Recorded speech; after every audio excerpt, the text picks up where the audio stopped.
So we're Eddy Sound. We're a production company who does everything from sound, lighting, staging, special effects, and so obviously lasers. And we work pretty much in the Colorado region, and then sometimes we'll travel outside the state.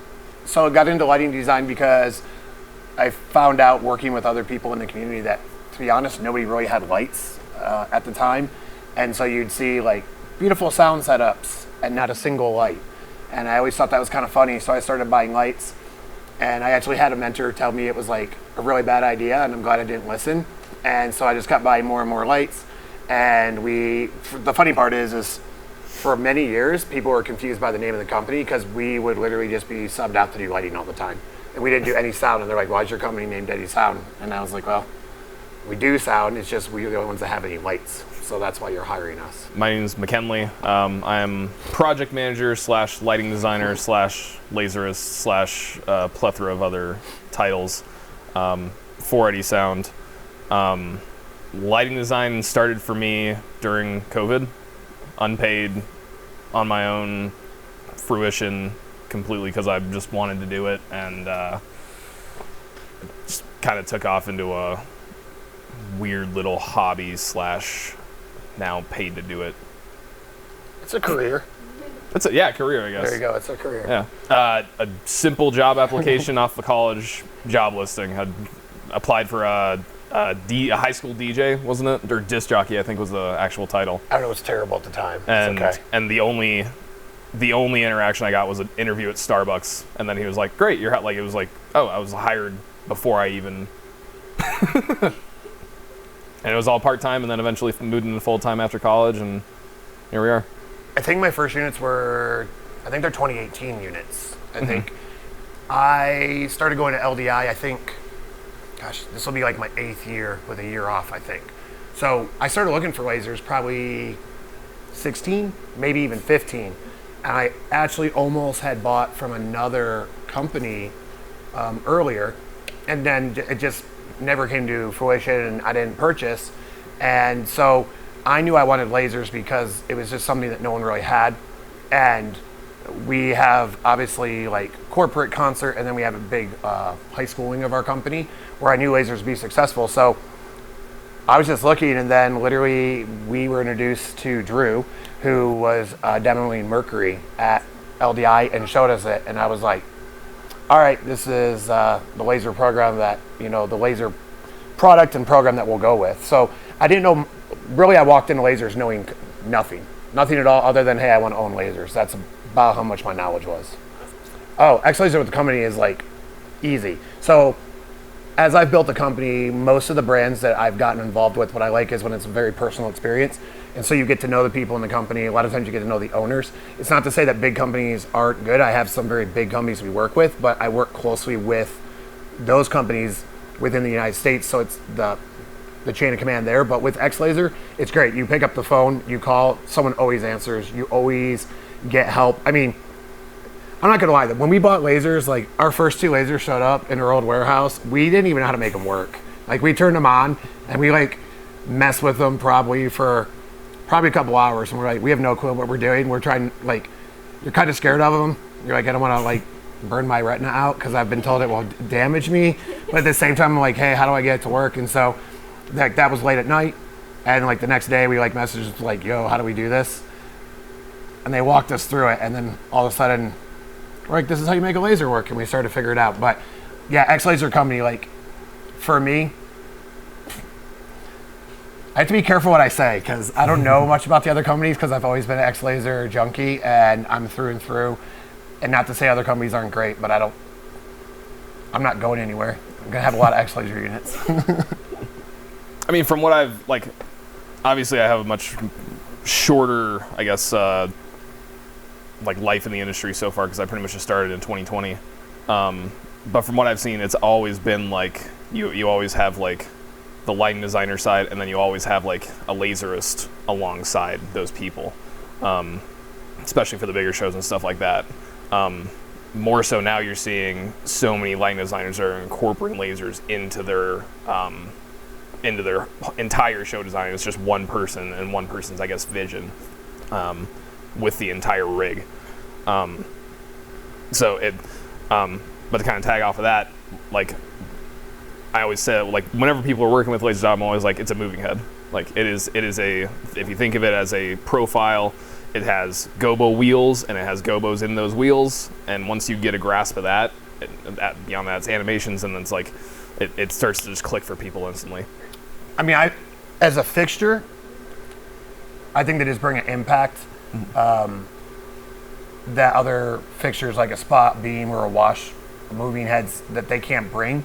I think as a fixture too, there's a lot of preconceived ideas. Oh, it's a laser, so people are like 1970s, 1980s, and I don't feel that to be accurate. There's even a preconceived notion like, oh, it's EDM, and I like to do things. I love EDM, but I like to do things that aren't EDM just to show people like, hey, like you can do impressive things with lasers. Now, to be fair, like we just did an event recently, like, yeah, if it's EDM, it's really easy. Like, I hate to say it, but you can busk lasers to an EDM and not have to work at all. And it's pretty easy. So I like the challenge of other genres of music of how do you put lasers into it with lighting and not have people be like, there's this weird juxtaposition of it shouldn't belong, but be able to show them it can belong. So I think it's a really powerful fixture, because it can do, like McKenley was saying, it can do a lot of what a moving head can do in a different way. I mean, you're never going to get a beam spread, even on a spot, even if you widen it, that you're going to get from a laser, and you're not also going to get the sharp point. So there's things that you can do with a laser that are great. Obviously, I'm a big proponent of more lasers are better. I think, hands down, if it's someone in attendance or even a technician. So let's go technician first. There's not a lot of technicians that we work with in southern Colorado who have ever been around a laser. So the minute you turn a laser on, like, they're blown away. It's, holy cow, this is amazing. Like, it's epic what they can do compared to, they're used to all these other lighting fixtures. So that's always interesting too, because, and there's a lot of unknown. And, if you know how to use a laser, right, like it's extremely safe. Yeah. But if you're a technician who's never used them and you walk into them, it feels like ooh, this is hard. Like, is it dangerous? Can you do it? And it's like, really, it's easy. If you just follow the rules, it's really easy. You can get beautiful stuff. And then when it comes to people, so we work a lot in the corporate world. And so we'll end up doing a fair amount of corporate galas where one of our clients will hire us, and we usually bring about 4 lasers in. Anytime, and normally we'll progress through the night and there's no lasers, usually in the beginning, or a static look. They don't really get it. The minute you actually drop it to whatever, and a lot of times sometimes it's DJ, but we do a lot to like either our kick off a favorite party corporate cover bands that we love so much. But when you're shooting lasers over corporate cover band, I mean, you're shooting lasers to Uptown Funk one minute and Celebration the next minute, right? But the thing is you notice that as people are in attendance to the event, their heads are up a lot. And to be honest too, like, I have probably an unpopular attitude about some things about lasers. So I am not a big fan of projection shows. I don't like them. I think they're cheesy. And yes, they can do amazing projections. I've seen it done, but I will do beam shows all day in my life. But I feel like to do a good beam show, they got to be pretty intricate. But I mean, what's your take on people? High schools is the first thing that comes to my mind. Like whenever we bring a laser rig to high school, it's like the kids are just blown away by it. Like our high school events feel more like a club than like any other high school event. And then when we bring lasers into it, it's like it takes it to just the next level that they just don't get often. And it is cool to provide that experience for them as well, because like as a kid you don't necessarily go to the club or whatever. You see all these movies and they're all going to the club. They all want to, but they just can't. But it's amazing how many high schoolers, because we meet with high schoolers a lot, have never even been to a concert. Like, it's different. There's more now, but you'll still sit in a classroom and meet with students, and there'll be 30 kids in there and be like, like this concert, like if you're there, and they're like, what? And you're like, how many people have been to a concert? And these are like 15 to 18 year olds, and like half the class will have never been to a concert before, which is foreign to me, because when I was in high school I was going to concerts nonstop. So I think when we're able to bring it bring a laser to them. The biggest problem we have there is you got to convince them, hey, we need haze. So you got to turn off your fire alarm so that we don't have a problem. And of course, they've always had the DJ that's like, don't worry, you can haze, it'll never set off alarm. I'm like, not when we haze. not when we haze for lasers, we're gonna set that off. And I'll say this too, like, so I know just because of being part of X Laser, I know that I'm sitting on some of the only 2 watts. I know there's some a little bit south of us in another state, but I mean, I'll tell you this, we put up, at the Cornish Ball, we put up 5s and 2s together, and you're hard pressed if you know what you're doing with lasers, and you know your angles, and you know how to present them to the crowd. There's not a single person that was at that event that said, oh, those are 2s and 5s. All they saw was a laser, and it was bright. And then the other key is that I think a lot of designers make a mistake on is you have to know your rig. So if you got a lot of lighting fixtures, and at the Cornish Ball, I mean, we had hundreds, plus then we had these lasers, you got to have an LD, which was McKenley busking, who understands how to use darkness to their advantage to make the lasers look brighter. And so I just want to mention that because it's like, you know, to be honest, if people are trying to get into lasers, just buy 2 watts all day from X Laser because they'll push as long as they understand you got to have control of the ambient light. Well, and if you want impact, don't go buy 2 10s. Mm-hmm. That's terrible to say, I know, like, but go buy 8 2s. Go buy 12 2s, put those up. That's going to get you more business. So from a business side, it's going to get you more business, which is going to give you money, which then you can buy your 5s, you can buy your 10s, you can buy your 20s. But, you know, that's the thing too. Like, I mean, look, we do a lot of 4-watt show or 4 laser shows. We'll take 8, 10, 12, like any day, right? That's going to get us more bang. But with the tech, like, okay, so let's talk. You asked about the fixtures. You know, if you play these right, you got 8 fixtures or 6 fixtures in one. So if you play with your builders, which it'll mess with your mind for a minute until you see it. But once you see it, you can do pretty intricate things with one little box that doesn't move than a whole rig of moving heads that are spaced out everywhere. So I think the hardest thing for me was it is so extensive how deep the profile is. When I first started using them, when we first started the Lighting Lab in March 2020, I was like, it was like my two screens. I had control and Vista on one, and I had the X Laser manual on the other one, the Mercury manual on the other one, because I just didn't know, like what am I going through with this profile, and we had a good profile made. I think Drew made it actually. They worked on it because we were the first, and I don't know how many do it yet, but we were the first on Vista. So we actually pushed to have Vista made because we're like, I'll be honest, we kind of bought it. I didn't really look into it, and then it was like, oh crap, we need a Vista. And so I know that Vista worked with, Chroma Q worked with Adam and some of the different people at X Laser to get us, and I know that Drew helped because Drew used to be on the development team of Vista. So once we got it, that became interesting. Yeah. I mean, the other thing too, like you buy a moving head, you have like 2 gobo wheels, and then like 2 prisms. What's the number right now in gobos and prisms and effects? And like you're getting like I don't even think it's tenfold. It might be 20, 30, 50 fold of what you get out of a moving head.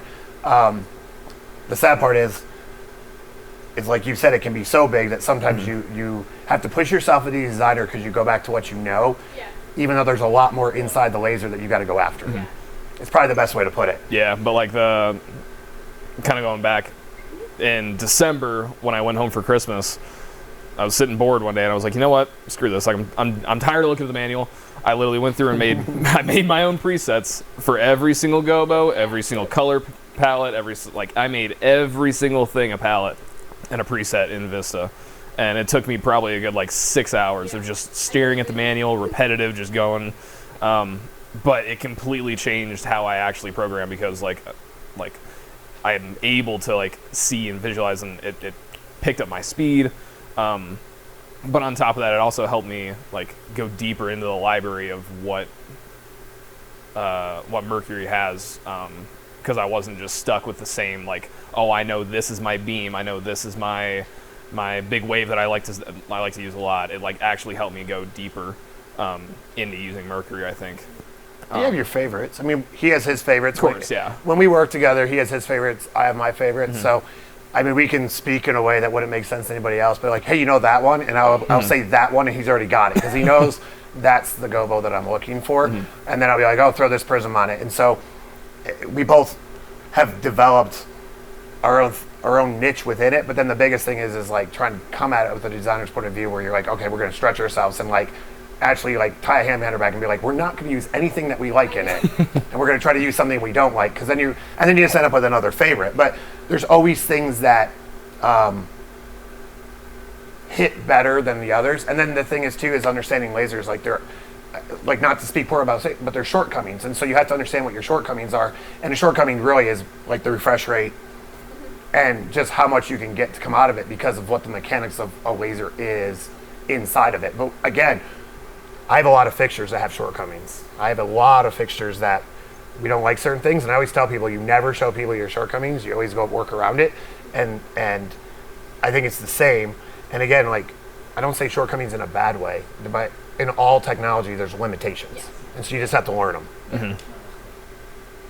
So I think there's challenges within lasers as lasers exist as a fixture. And to be honest, then the thing that's out of control of any designer is then you have your shortcomings of your software. So there's two things, right, that you have to like overcome. So when we first started, like, we didn't do anything but one builder for quite a while. So if you go look at all of our YouTube, like in the beginning, most of that we literally pulled off on one builder, and we were just really strategic on how to do it. And then we were like, oh, we can do two builders. And so then, like, once you develop the idea of what a two builder is, you know, like switching a gobo, you know, basically, so we'll use lighting design term, move in black. So we're going to use move in black, but we're going to use it on a second builder or third builder. The funny part is, I mean, the majority of the time we use what, two builders? Yeah. Like, see, we're offered 6. Most of our shows, even the most intricates, are 2. Like, we can get the looks that we get out of two builder. Part of that is I want my refresh rate to stay really clean. And so we all know that if you use lots of beams, you can do tons of builders because of the refresh rate. But if we're trying to do like liquid sky effects or cool breakup patterns, we're gonna play that game. So I think learning them, like understanding what a second builder was, understanding how to use that second builder within the laser itself and the software was important. I mean, there was a fair number of phone calls throughout the time to figure it out. You can probably talk a little bit more about that, because I'm in the thing when he can't figure it out, I'll be like, well, I want to do it, so you should call him. So then he has to call. Yeah, I feel like it all came down to just experimentation. It was, I mean, trial and error. I'm trying to remember even like what because like you said, it initially started off with one builder, and then it was two builder, but it wasn't really two builder because we would just use it as a move in black. But then once I started to learn more into Vista and how I could get around the move in blacks and how I could just like, you know, like avoid needing to use that second builder move in black. I hate that it's been so long that I've actually like designed a show like that now, because I'm trying to remember back. Like, well, I think too, like one of the nice part is, so when we started work, he had put so much time in during COVID. Like, I'll take it back a minute. Basically what came down to during COVID is we had this structure set up in here that we called the lighting lab, and it was for internal use. And it was basically to get our employees a hands-on place to learn how to use equipment. And I kind of mentioned to you guys since we've been here, I'm not a big fan of visualization. I'm sure so many people that watch this will disagree with me. Viz is great. Like, you know, if we are lucky enough to be on tour and doing major festivals, yeah, I can't set this up in a hotel room. So I get it. But where I'm at is I bring in a lot of people to my company that have no skill set, and I want to excite them, and I want them to want to learn. Well, computers can only do so much. When they can put a hands on a laser, hands on a moving head, hands on a PA speaker, you know, whatever it is, they're going to learn more. So we had the lighting lab set up. We had the shock of COVID happen. Let me tell you what, as an owner, that's crippling. And it was about a week, right? it was like 2 weeks, I think. Like 2 weeks into COVID, like we're trying to figure out what we're going to do. We had this lighting lab set up, and you know, he basically called me, like, we had just bought some new fixtures from another company, and he was like, let's go figure out how to do time code. Let's go figure out how to do this. And I was like, all right. So he and I just came in and basically worked for free, right? So we start to do this. And then kind of the joke was for me, as you know, you're watching the government and society kind of figure out, one, this isn't going away, and two, how it affects businesses, right? When we all got affected, you'd call people and they'd be like, I don't know what you're talking about. Like, we're not going to help you. And within about a month, everybody's like, we'll help you. Because they figured out if they didn't help us, like the whole economy, the whole world was going to collapse, right? So we came in here, we started, and then it came a joke for me that I was like, well, if I'm going to go bankrupt, if they're going to come repo everything that I own, I'm going to put everything up that I own and I'm going to make them take it down. And I will literally sit here as they take my gear back from me, but I'm going to use it every single day. And so that's where the lighting lab came. And so then with the lighting, we had the lasers in here. So it's like, let's use it. Let's figure it out. And then it became addictive. I think part of what we did was addictive. And I think it was, it kept us sane. Yeah. It gave us purpose. So why I took the squirrel now to think about it is basically, so what then happened is we're sitting in here. And when you talk about how do you learn the units, I mean, we're not going to lie. We turn on YouTube or turn on a TV, or we go look at what people were doing and be like, well, literally what it came down to is, well, how do we do that? And so we'd sit in here and like basically screw around on the console and with the lasers until we're like, wow, we just figured out how to do that. So it's like another feather in the cap. Like, now we can do that. And then we're like, well, that was cool, but can we do it better? And so you get like this competition against people that don't even know you're competing against them because it's all internal. You know, it's what my wife has told me, and I love it, but like, who's your worthy competitor? So who are the people you look up to and respect, but you also want to kick their ass, right? Like, but in a fair way. So if you're there watching their work, like, you're epic, I want to be there right alongside you, and I want to be better than you, not because I don't respect you. And so we kind of took that attitude, like we'd see something like, we're going to do that better. And it wasn't even to be cocky or to be rude, but like, if I met those people, like, I'd be honored to sit, break bread with them, have a drink with them, because I'd be like, you're amazing what you do. We wouldn't be where we are if you hadn't done it first. Hopefully we do something that then you want to copy. And so when you talk about how do you learn the lasers, you got to have some external motivation. And that's really, I think, what happened. And then it just became addictive. Yeah. Became addictive and stupid. The idea is to try to continue that within the company. Because that's the other thing, too, I'll say, like, as a business owner, there's a lot of really good individual programmers out there, but I dream of the day when I have like a house full of guys and gals, like they're in here and they're doing amazing laser work, and that we get known that we're like, we can be a hub of where it's coming from. So for me, I'm going to keep buying, because if I own it, then they come to me to learn. I mean, that's where it goes from. I mean, the reality of it is, and he laughs. He's going to laugh about this, right? Because we're slammed. We've gotten small lighting labs up a few times this fall, and a lot of that hasn't come out yet, right? Like, we haven't seen much of that. Yeah. So that was clients who came in who wanted to use the space because they've seen it.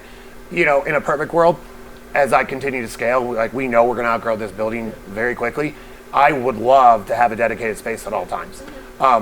Until then, I'll be honest, I would have thought we would have had one up pretty soon. But now we know what the next few weeks look like. We're like, not necessarily going to happen. It kills me a little bit that I can't do it because, one, it's a creative outlet, and then two, it trains my people. And so it's a high priority. So will we do it again? Absolutely. We have some other purchases coming in that are going to force us to want to do it, and we don't do a lighting lab without lasers, so we know lasers will go back up into it.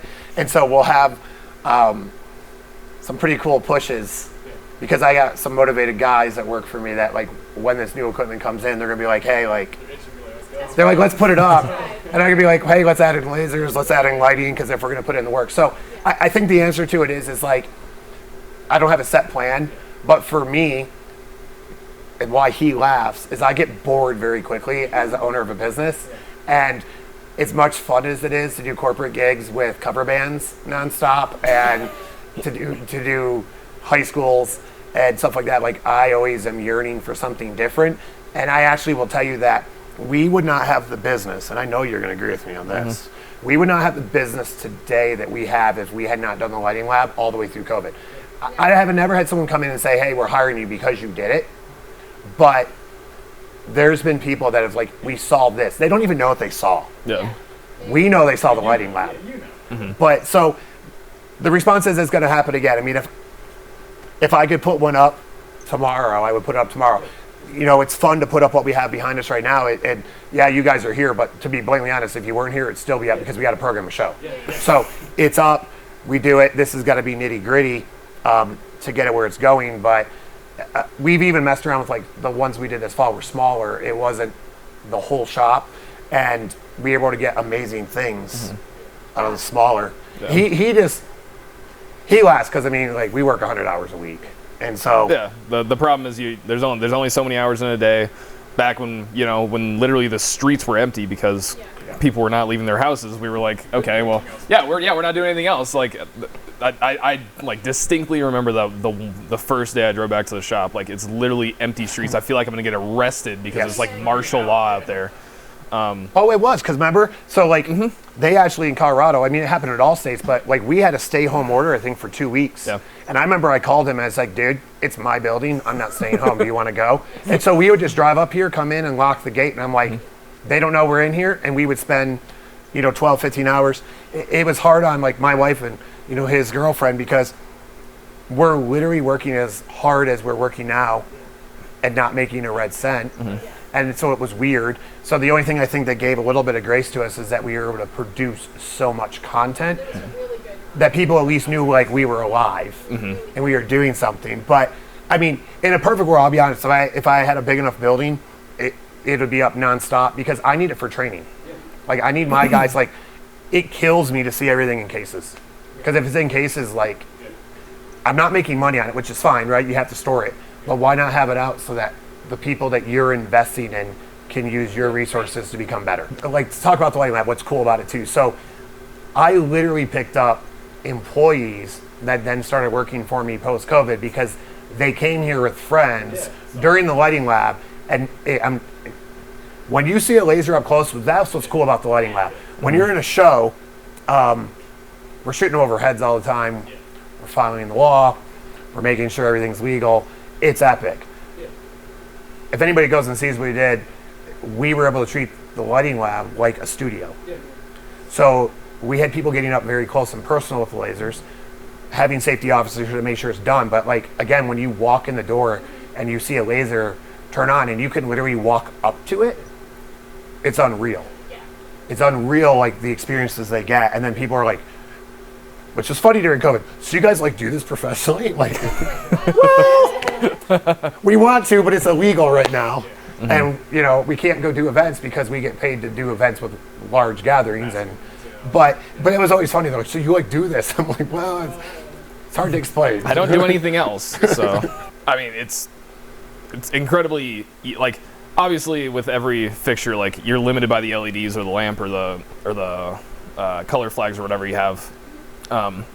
Obviously, there's no way for you to get like certain colors on a laser or on any fixture for that matter. You can't get a gray laser. I guess simplicity of color mixing. Like I don't know. I always go back to. I'll say this and then I'll backtrack on it. I always go back to my favorite like the pinks, the blues, the sunset colors. But then I always go back like the pastels that you can get out of it, like when you just barely pull out that little bit of saturation out of the laser. Well, and the mix is unheard of, right? I mean, for anybody who hasn't used the laser, right? You go into a laser, you can do color mixing, and it's not like it can only be red and blue, but it can be red and blue in like 45 or 50 different ways, right? And that's just with like a basic builder, right? Not the extended builder in Mercury. So you're not gonna you take a flag spot. Yeah, I can put up a flag and I can split the flag in half and I can put a gobo on it and it looks amazing. But there's like a hard stop. And on a laser, you gradient all the way across, and you can have 8 lasers, and you can start from one and go all the way other, and you can literally gradient the whole room or gradient parts of it. Or you talk about separate builders, right? So you're doing a gradient, but then you have a hard hit of a color, going through it at the same time and then moving. And so that's the thing about how colors can render. And I agree, like every fixture has its limitations. So that's why we're seeing in the LED world, they're adding in limes and they're adding in whites and ambers and all these different and colors to try to make it more intense and get more accurate rendering. But I always like that whenever we're challenged, I always like to mess with orange all the time because I know, Adam loves orange. And you can get a real orange if you know what you're doing out of a laser.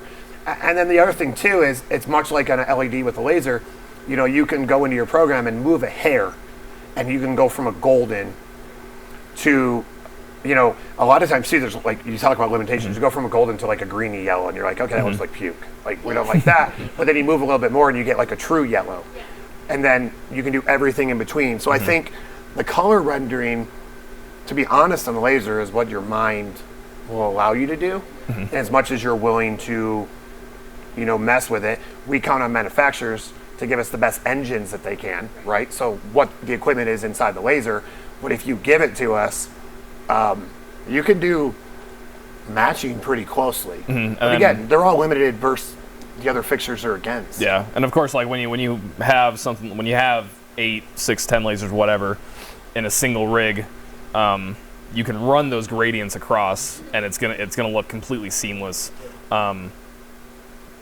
But at the same time, when you have just one laser, you can do it with one. Yeah, you can do it exactly.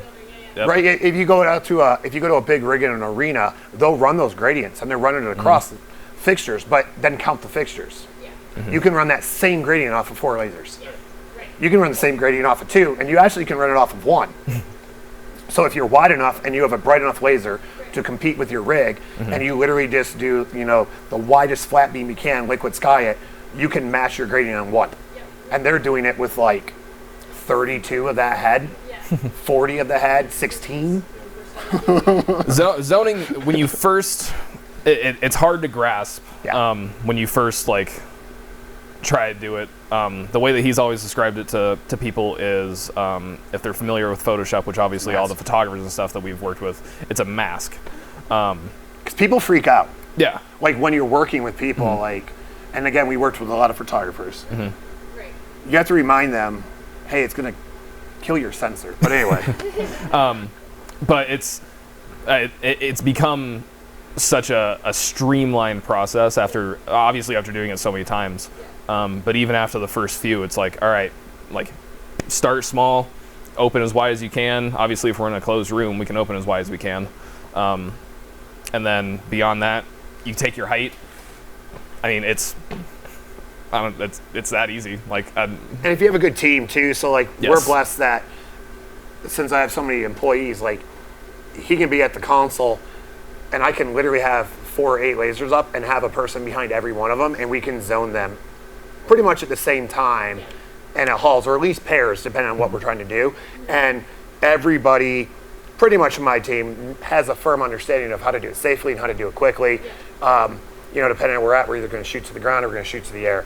Open them up, let them go. He's watching. A lot of times, I'll be out in the room watching for symmetry. He's actually at the console working on the actual zone, and then we have people behind the lasers. So it can go quick, but then there's other times we did a show that had to be terminated, and it was very large, so we had people everywhere, and he was like, I'm just doing this by myself. So he literally was going back and forth from the console to the laser, and we still had no issues with it. It's slower, but once you get taught, shown how to do it once, it's the most simplistic in the world. And then you learn too, you zone it, and then after you've zoned it, put on a gobo and see what it actually looks like. And sometimes you'll do some movements there and then go back to your zone to make sure you didn't put yourself out of what you legally are able to do, or you're not shooting underneath a balcony or shooting too low into a doorway or something like that. But we're blessed. I see some of the other people who use X lasers and X laser units, and they're in all sizes, from a small club to arenas, right? We get to work in a lot of spaces in the corporate world. I got 25-foot high ceilings. I got 30-foot high ceilings. So zoning is easy. I mean, we used to be, like the first time we did it, we had people in the room. Like that was nerve-wracking. Yeah. Well, the problem is with corporate, they're not getting out of your room. They're like, we got to set the plates, we got to set this, the food's got to come in. And so like, I'll sit with a full room of like banquet staff. They don't like that we turn the lights off. We turn the lights off or at least part of them, and then we'll zone over top of them. And we know we're safe, but I don't have to worry about a balcony where someone's walking. I'm shooting into a 30-foot high wall. The other thing too is like when I would like you were saying, like there are times in the lighting lab where I would zone like by myself because I'm the only one in here, and I get to a point where I can take it down all the way to its smallest zone. I know where it's going to hit, and then I go to the console, I open them all up, and I instantly have the whole rig. Yeah. Beyond that, once I start to work on the finer touch, I can then go in and actually move the zone on its own without physically moving the fixture. And that's huge in my mind because like if I'm 13 feet up in the air and I'm by myself, I don't want to keep on climbing. I don't want to keep on climbing the ladder up and down. Like yeah, because the amount of room that you can move. We always try to get it out the center as much as possible to give us.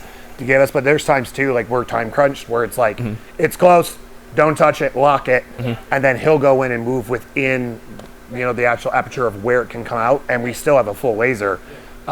They're laser projectors, right? It's the same as a projector and a projector lens, right? You can boost so high to the top before you can't anymore. So you just use those same principles. But again, until you've used the laser and you've got your hands on it, that doesn't make sense in your head immediately. If he and I, we do a room pretty often in town, and it's usually just him and I. So at that point, I'll go up behind the lasers just to do it, and he'll be at the console, and we'll do 4 lasers. 2 of them are usually in a way that I don't necessarily have to be on a ladder, and 2 always are on a ladder.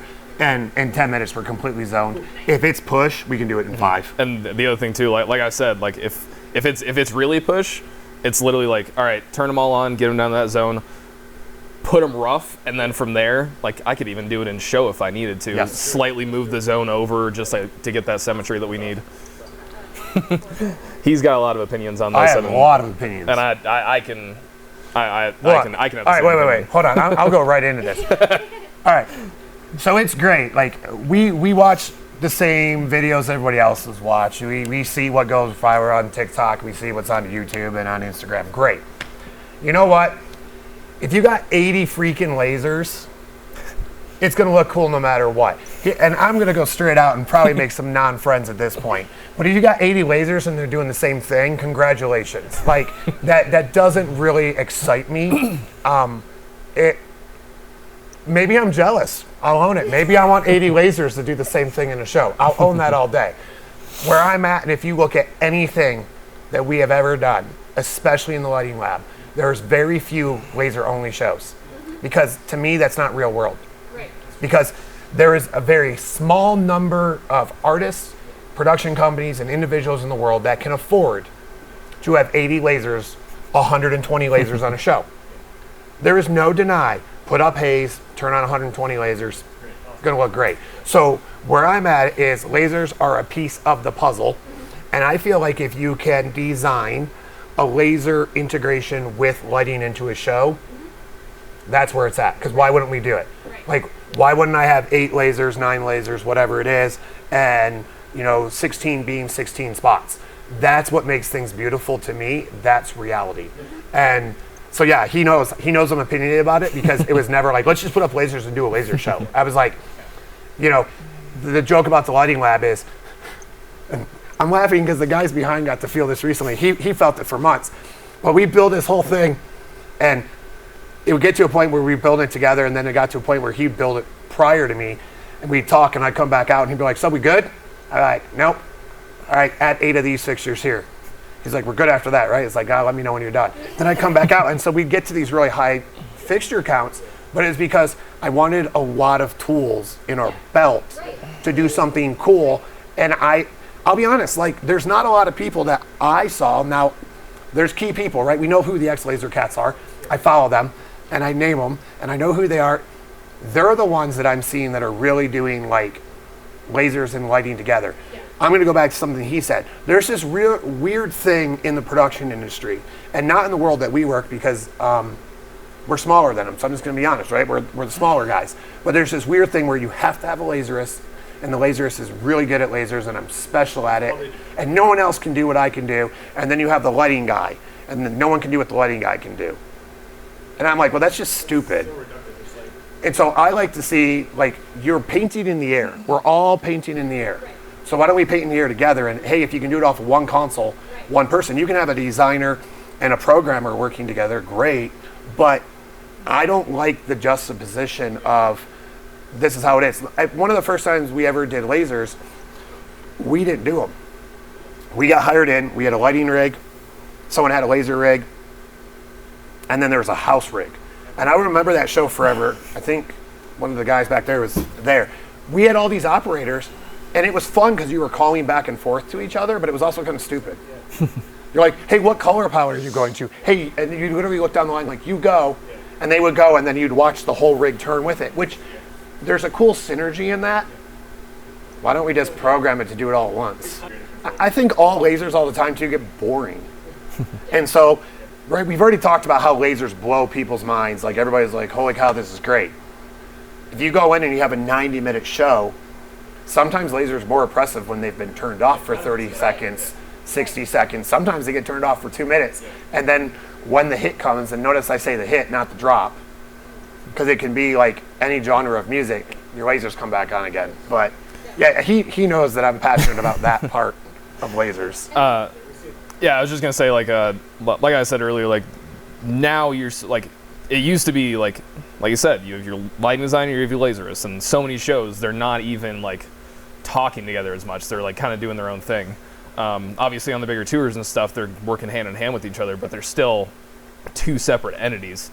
And now, especially as of recently, I can think of a few different shows where it's all coming off the same console and it's all off the same designer's mind. And that's kind of the approach that I took with a lot of the Lighting Lab stuff is like this could be common knowledge, and I just don't know just because I'm not involved in the industry enough, or in like the lighting design world. But like using the whole rig as a cohesive fixture, I guess. I would try like whether it's between color palettes or effects or whatever, everything like talks to each other, I guess, and that's including and especially the lasers. Whenever I tried to use them, I would use like we were saying, use darkness to your advantage. And it's not even about saving them for the drop, but that's the thing. If you're not, man, you're making a valid point. Use darkness to your advantage. If it's not the same person, your lighting designer can screw you, because right, we're in a world of budgets. We all know this. So if the budget called for 40 watts, supposedly, and then when the show ships, it's 20s or 10s, and now we're talking about lighting fixtures that we're all buying as business owners and production companies that are brighter and hotter. And the lighting guy's like, well, my rig looks great. Well, yeah, your rig looks great, but no one can see my lasers because I got the budget cut, you didn't. And my 20 watts or my 10 watts can't keep up with name whatever high-powered fixture. Versus when it's one person, that's what I go back to. You can literally put a 2 watt on a rig if you know what you're doing with it, and if you have the right haze, and you understand to give it time to show.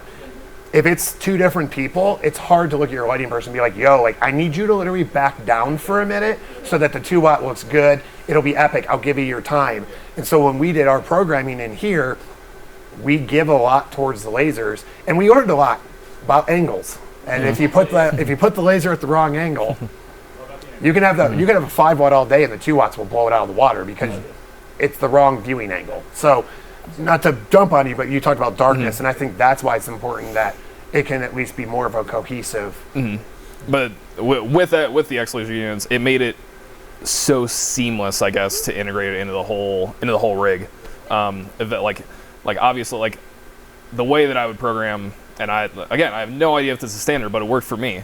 Eventually, I got to the point where each of my fixtures or fixture types would be a separate cue list in a time-coded show. So for a 3-minute, 30-second show, I would have 7 cue lists, and each cue list is anywhere between 50 and 200 cues. Oh, wait. So I'm going to mention Sun Goes Down. You go watch Sun Goes Down. That is one cue list. Oh my God. One.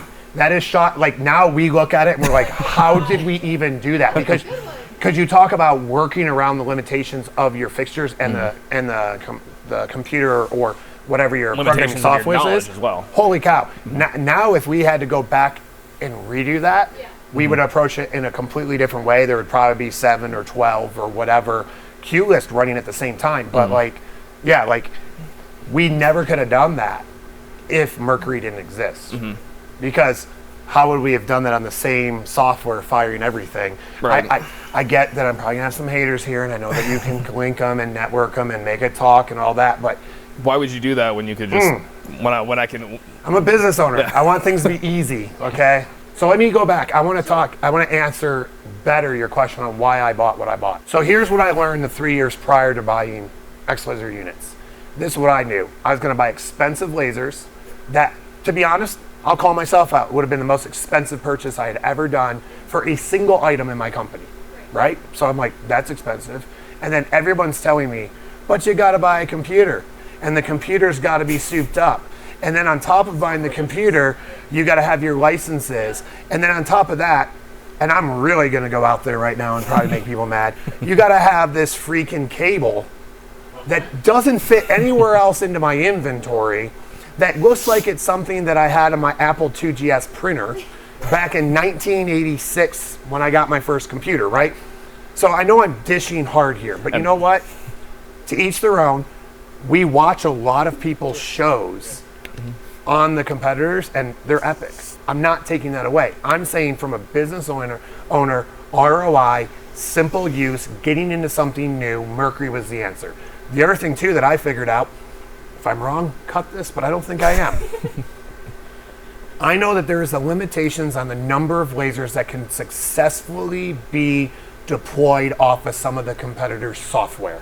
As in, you can do endless amounts, but if your CPU can't render and provide information, you have to then have a second computer and network and all of this. Here's what I'm going to tell you.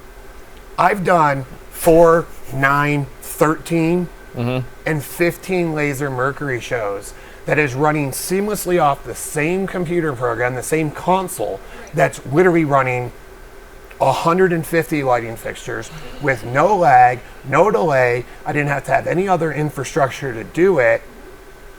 That's a win for me. So when I sat there and Drew's sitting at your console in your booth and he's showing me, I think that was, I was there, I don't know if any of you, were you with me?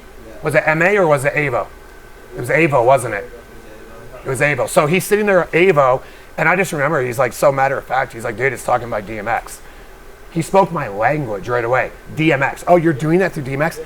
Here's the funny part. The majority of the time that we use X-Laser units, and this will even make some of our X-Laser friends be upset with us, we run DMX to it still.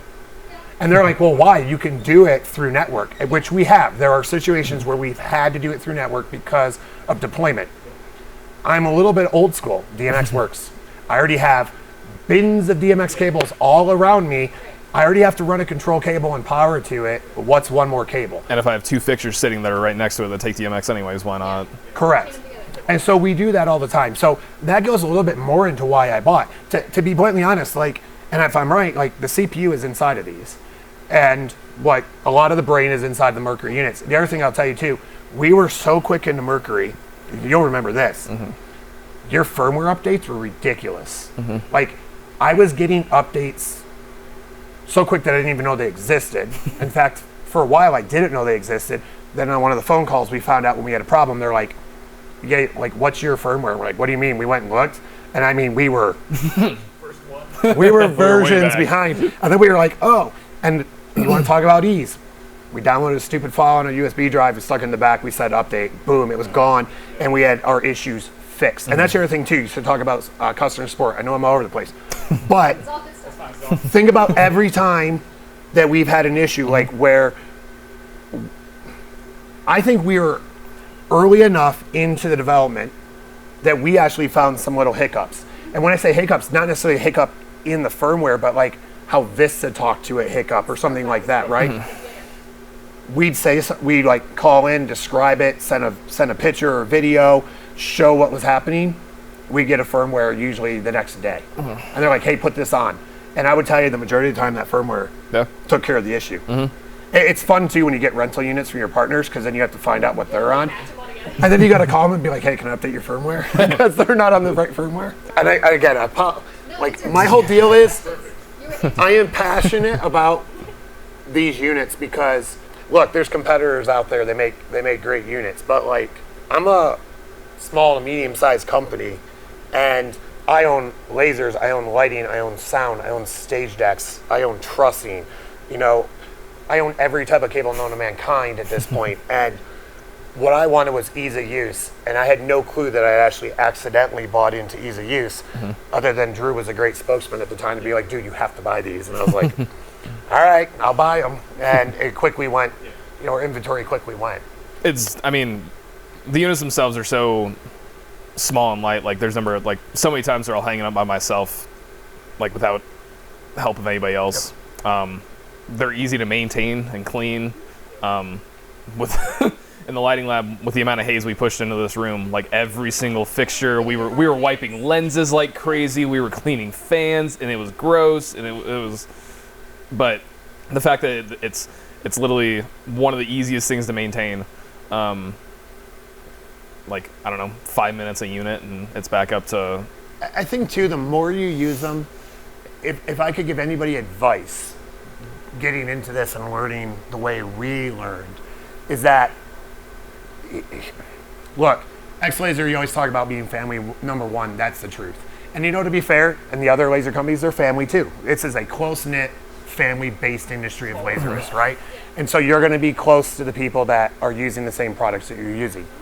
I guess if I could say anything is, if you're going to get into it, man, lean on some of the greats within the X-Laser family, because the one thing I have found out, I've called people that we look up to and ended up in a 45-minute phone conversation with them, and they're the politest, nicest people. They'll share ideas with you. They'll share how they're doing things, little knickknacks. If you're like, I've had a call before and be like, hey, I really need these units, and like my client doesn't have a lot of money. What can you do for me? And they'll be like, we got you. You're taken care of. And so that partnership of, they understand it, just getting them out and used more is more important than the bottom line, I think, is pretty important. And again, not to, in this industry, in the production industry, no one wants bottom feed nibs. That's going to push that pricing down.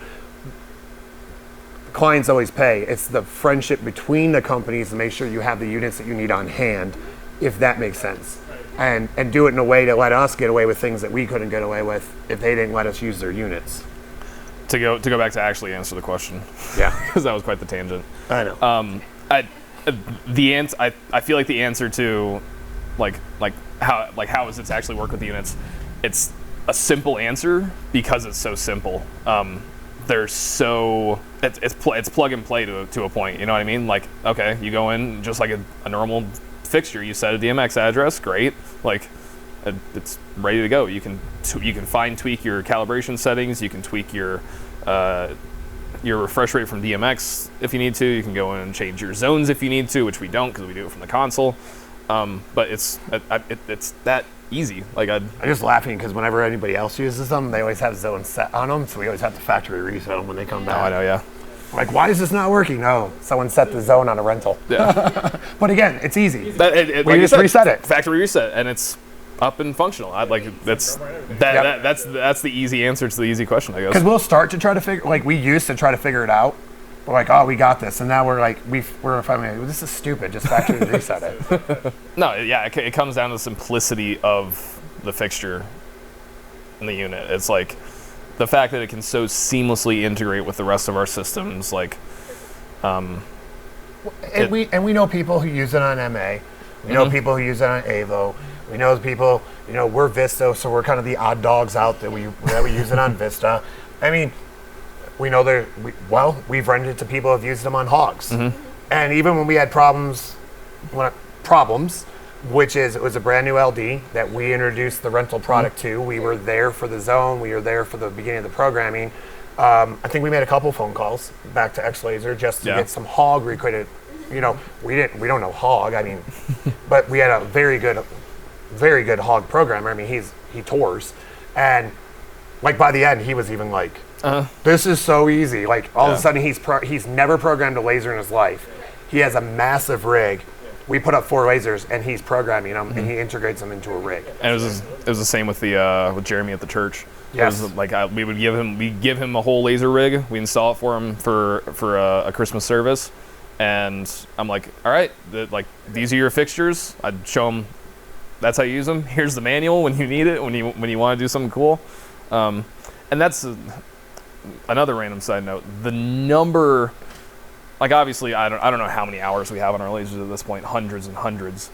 Like, just in the lighting lab alone. I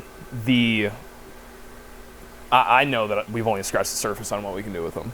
Oh, absolutely. Like the potential that even we haven't even reached is astronomical, and it's only getting better with firmware updates and newer products and all that stuff. So it's an exciting path to be on with X Laser. Yeah, and the thing that you say anything you want to beat in. What I would just beat in is this whole idea that whatever your console is, Mercury will work on. I obviously am close to a lot of people at X Laser that's been growing through the years, and when it was approached to me, they're like, hey, like if we were to say this is an unfair advantage, do you agree? I'm like, oh yeah, this is an unfair advantage because we plug it in the same line on the console, and we just get to go, and we get to automatically start to integrate them in and make beautiful things in the air to make them happen. That's why if you're looking at lasers, why I would do it. Like, we laugh. We have to network more than we would like to, as in physically, Cat 5, Cat 6, we're networking devices, everything from audio systems to lighting systems. Like, we know how to do it. I don't care if you're like great at it. It still sucks sometimes. And the fact that I don't have to worry about the network just to make my lasers work is key to me. The fact that I can have my lighting technicians put up my lasers for me in the rig, just tell them, hey, keep it locked down, don't key it. Like, you're going to hang it, but then we can go back and tech it from that point on. Mm-hmm. It's unheard of versus having to be like, whoa, I'm the laserist now. And the laserists are going to go do all this. And we're going to make sure that no one else is around. I'm like, for us, it's like, hey, you got the beams up? Great. Can you hang the spots? Yeah. Oh, don't forget, we got 6 X laser units to throw up. And they put the 6 X laser units up, and they're like, well, what do you want us to do with them? Hold. Yeah. But then the cool part is, as long as you have a good, they LSO, laser safety officer, but again, like laser techs who do it all the time, who understand it, you can guide people. Now, we're not going to let hired stagehands, just go do our lasers, but if we have an LD, an L2 with us or something like that, like, oh yeah, you better believe, like, hey, I need you to go down, hey, tip it all the way to the ceiling, like we're walking the whole way, like go ahead and drop the window, great, stay out of the front of it, okay, we're going to turn the beam on at 5%, hey, we see beam, great, okay, now we're going to zone, drop it down. I mean, that's the simplicity of it. And again, we're doing that off of literally the same console. I don't have to have a specialized program to do it. Not to dink the people who do. I'm an X laser person. I'm sorry if I offend you. It's just what it is. I'm a business person. I like to make money, and this is how I make money. So I don't know. And again, I would just say it's a healthy competition. So the other people who are making lasers are driving to make the best lasers. X Laser's trying to drive to make the best lasers, and people who use X Laser units, we're trying to show everybody these are the best units out there. This is why you should use them. Another thing too, durability. We've used them outside so many times. Mm-hmm. I remember we called, and here's where I will name drop. I called Dustin. I was like, yo, Dustin, we got to do this outdoor gig in Colorado. And it was 3 days? Yeah. 2 days? Yeah. Okay, right? Mm-hmm. Middle of February. Yeah, we're in Colorado. It's 2 days. And he was like, dude, how many did he have on that big show in Tennessee? The drive-through. The drive-through. But didn't he have 20 units or something, or 24? He had a lot. Yeah. So he had a lot. So he tells me on the phone, he's like, oh, dude, you're fine. We were outside for a month. And then I called Max. I was like, Max is like, Dude, we did these drive-ins. It was snowing. Like, it'd come back, and he goes, we just brush them off. These aren't even IP rated. They're not IP rated, and they work. He's like, these are the things you got to watch out for. And that's the point. They're easy to tech. You can open up real quick, make sure if you felt that you needed to. You know,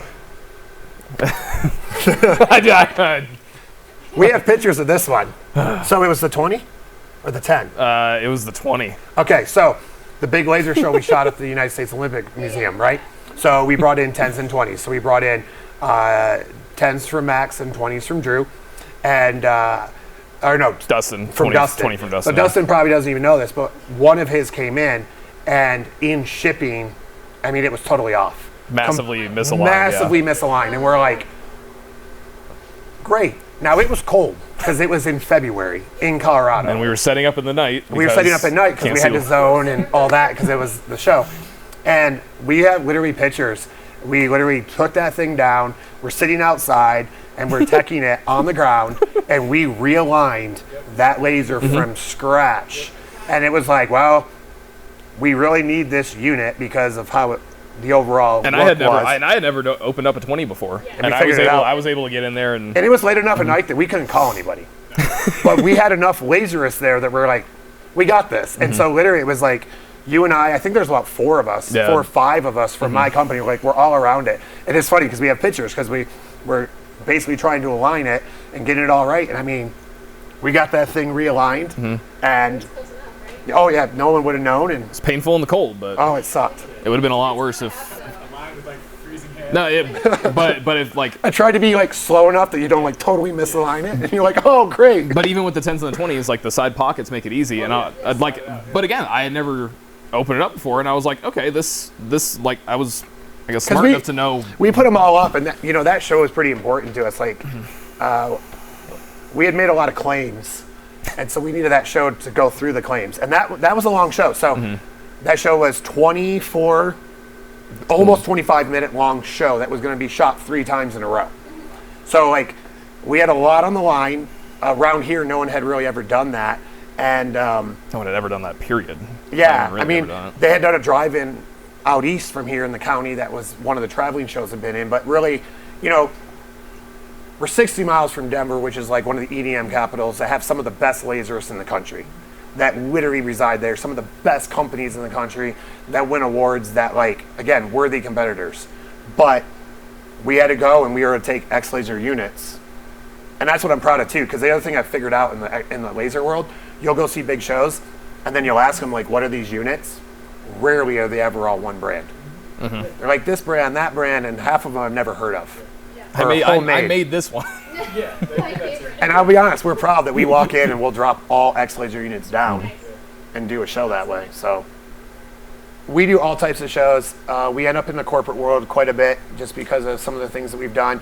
We definitely live it in the high school world underneath the different branding that we have. And then, you know, we'll do a fair amount of, you know, concerts and different musical events. Basically, if you can put a laser on it, we're more than willing to do it. And I would say that the thing we never, this is less of a plug, the thing we never get to do is something creative. It's always the same corporate cover bands, and it's the same stuff. It's the same 6 spots, 6 wash, okay, whatever. But when someone, like Ponderosa, when they come to us with something that they actually like they're like, hey, we want to do this thing, and then from there, like, if they're a good enough client, we have a good enough relationship, we can build off of them. We can be like, hey, we can do this too. We can do this. We can be creative in this aspect. And then they like a client that gets that creative aspect as well. Those are the ones that we really like. Clients that come to us that say we want to do something that no one else has done. That's our client. And that's the best. That's what it was when we went to Ponderosa. We figured out real quick. They're like, we know no one in our school district, which they have like, I think 7 high schools in that district. They're like, we want to do something that no one else has done. And I was like, oh, then we're the people. They're like, what can you do? They're like, and they came to us. They're like, we've seen you can do lasers. Can you do a laser show? And I was like, oh yeah, we'll do a laser show for you. And so then we do a laser show for them. So I think I Jones creativity. So if it's creative, then that's what I want to do. And if I can make money doing it, that's even better. But anything that's outside of the norm is what we try to do.